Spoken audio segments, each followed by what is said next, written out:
Batzuetan, zein zaila egiten zaigun besteen lekuan jartzea eta haien egoera ulertzea.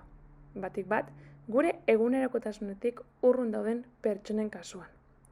Oraingoan, horiei gerturatzea tokatzen da. Hartu mikroak eta zoazte kalera. Orain, zuen txanda da. Zer egin behar duzue?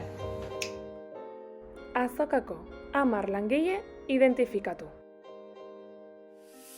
Lehen sektorearekin zerikusia duten pertsonak izan behar dira. Entregagaian lagungarria dago. Gidoia prestatu. Langile hauen errealitatea isladatzeko galderak izan behar dira. Kamarak piztu. Eta kalera atera. Kontuan izan, erreportari lanetan 3 agertu behar zaretela. Eta ez errezazteko, bideo honen deskribapenien dakezute entregagaien hilo berriko guztia.